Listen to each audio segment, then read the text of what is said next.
अस्सलामु अलैकुम नाज़रीन, उम्मीद है कि आप सब बख़ैर आफ़ियत होंगे। आज हम उर्दू ज़ुबान की तीसरी का 28वां सबक पढ़ने जा रहे हैं। ये 28वां सबक का दूसरा हिस्सा है। पहला हिस्सा कल मैंने पढ़ दिया था और बकिया यहाँ से बाकी रह गया था, जिसे आखिर तक हम पढ़ेंगे और फिर इसकी हम तशरीह भी इंशाअल्लाह किए देंगे। तो चलिए बिला ताख़ीर इस सबक को शुरू करते हैं। बिस्मिल्लाहिर्रहमानिर्रहीम। फिर मुक़द्दर मुझे यहाँ लाया, फिर मुक़द्दर मुझे यहाँ लाया, तुमने तो और भी गज़ब ढाया।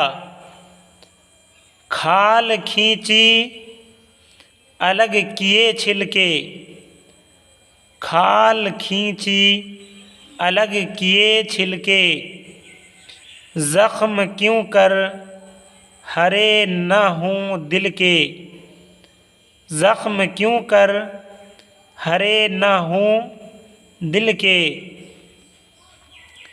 फिर नमक और मिर्च लगाया खूब, फिर नमक और मिर्च लगाया खूब, रख के चूल्हे पे जी जलाया खूब, रख के चूल्हे पे जी जलाया खूब। उस पे कफ़गीर के टहोके हैं, उस पे कफ़गीर के टहोके हैं, और नाखून के भी कचोके हैं, और नाखून के भी कचोके हैं। हाय तुमने भी कुछ न किया कुछ रहम किया, हाय तुमने भी कुछ न रहम किया। गर्म घी करके मुझको दाग दिया, गर्म घी करके मुझको दाग दिया। हाथ धोकर पड़ी हो पीछे तुम, हाथ धोकर पड़ी हो पीछे तुम, जान पर आ बनी हवास हैं गुम, जान पर आ बनी हवास हैं गुम।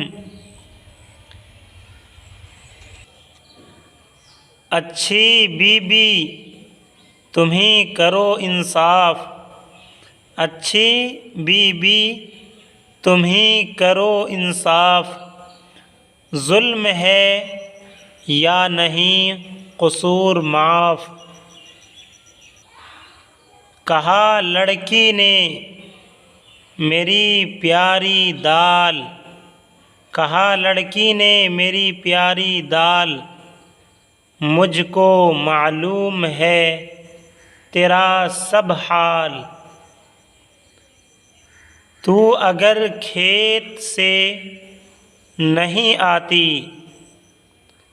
तू अगर खेत से नहीं आती, खाक में मिल के खाक हो जाती, खाक में मिल के खाक हो जाती। या कोई गाय भैंस चर लेती, या कोई गाय भैंस चर लेती।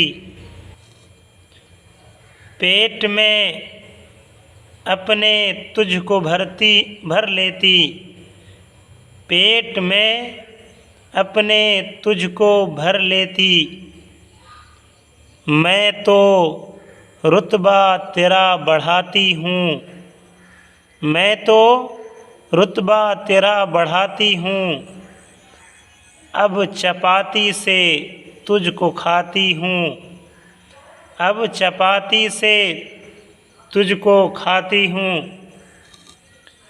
न सताना न जी जलाना था, न सताना न जी जलाना था, यूं तुझे आदमी बनाना था।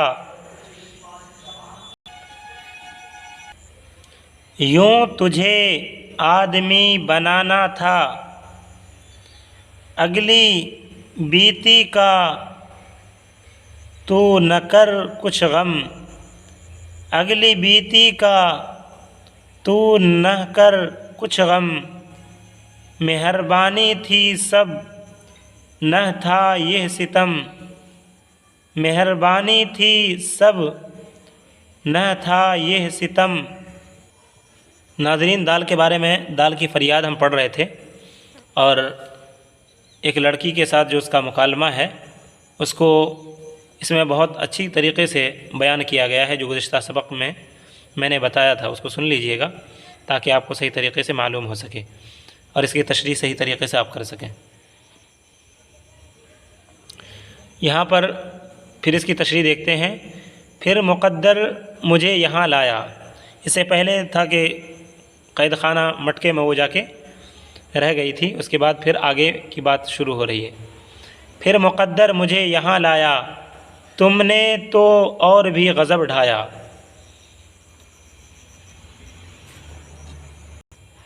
यानी मुक़द्दर उस दाल को लड़की के पास ले आया। खाल खींची अलग किए छिलके, लड़की के पास नहीं बल्कि चक्की में।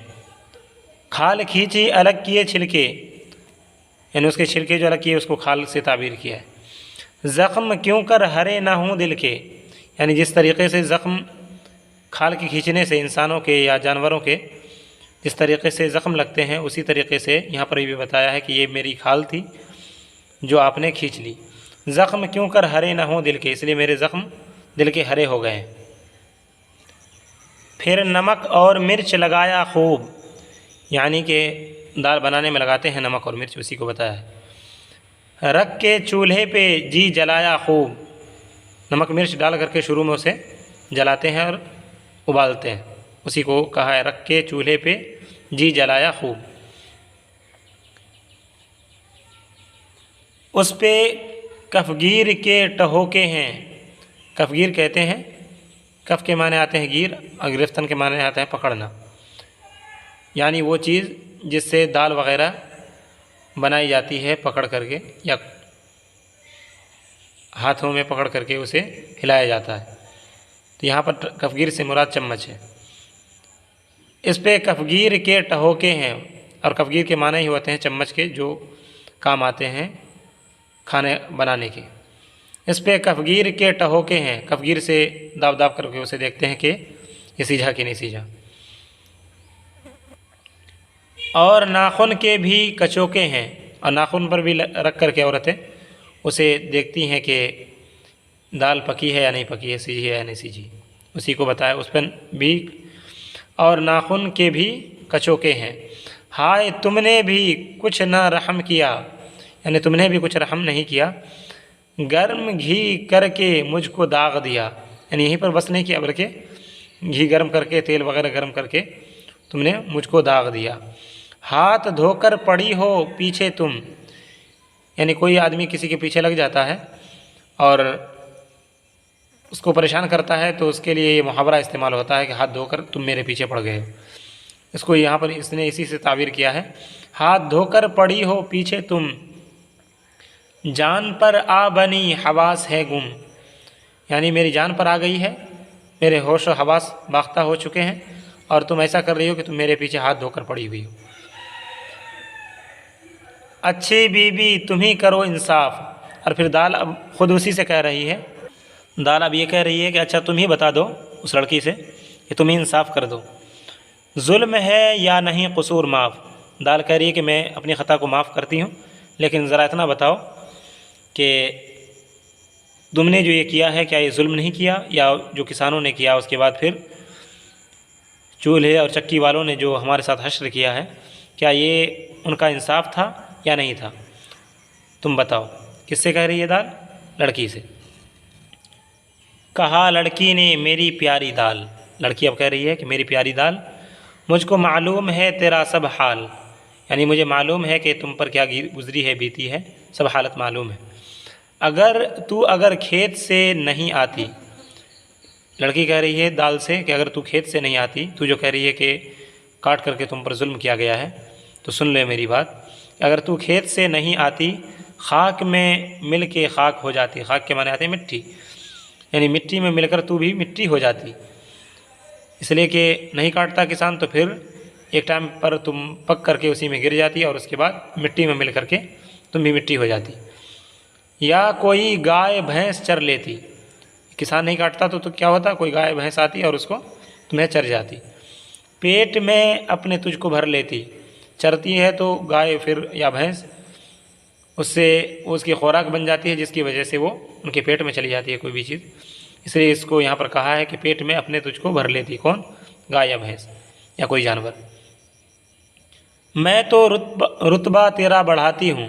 अब ये कह रही है लड़की कि मैं तेरा रुतबा बढ़ाती हूँ, तेरी शान बढ़ाती हूँ, अब चपाती से तुझको खाती हूँ। यानी इतनी इज़्ज़त दी कि दस्तरखान पर लाया और उसके बाद फिर चपाती से अच्छी तरीके से तुम्हें खा रही हूँ। ये तुम्हारी इज़्ज़त है, ज़िल्लत नहीं। तुम इसको जुल्म ना समझो। न सताना न जी जलाना था। अब लड़की कह रही है कि ये जो मैंने काम किया या किसानों ने जो काम किया, इससे न तुम्हें सताना था न जी जलाना था तुम्हारा, यूँ तुझे आदमी बनाना था, यानी तुम्हें इज़्ज़त देना था। मिसाल देते हैं कि कोई अगर बदमाशी भी करता है कि आदमी बन जाओ, इंसान के बच्चे बन जाओ, और ये मिसाल दी जाती है शराफत के लिए, अच्छाई के लिए। तो वहाँ पर इसने यूँ ही कहा, यूँ तुझे आदमी बनाना था। इसका मतलब ये नहीं कि उसको दाल को आदमी कोई बना देगा, बल्कि ये कहना है कि तुम्हें इज़्ज़त देना था। अगली बीती का तो अब न कर कुछ गम, यानी तुम पर जो बीती है उसका कुछ अब गम न करो। मेहरबानी थी सब न था ये सितम, ये जितना मैंने किया या किसी और ने किया तुम्हारे साथ, ये सब के सब मेहरबानी थी, सब की सब, तुम पर सितम नहीं था ये। तो नाज़रीन, यहाँ पर इस सबक को रोकते हैं। उम्मीद है कि आप लोग सही तरीक़े से देख रहे होंगे, इन वीडियोस को देखते रहें और असबाक को सही तरीक़े से पढ़ने की कोशिश करें। ख़ुसूसी तौर से जब उर्दू नस्र आ जाती है तो नज़्म को अच्छी तरीक़े से पढ़ने की कोशिश करना चाहिए, इसलिए कि नज़्म का समझना ज़रा मुश्किल होता है। तो इन तशरीहात की वजह से आप सही तरीक़े से उर्दू समझने के काबिल हो जाएंगे, इसलिए मैं इनकी तशरीहात किए देता हूँ। तो यहीं पर अपनी वीडियो को ख़त्म करते हैं। अस्सलामु अलैकुम व रहमतुल्लाहि व बरकातुहू।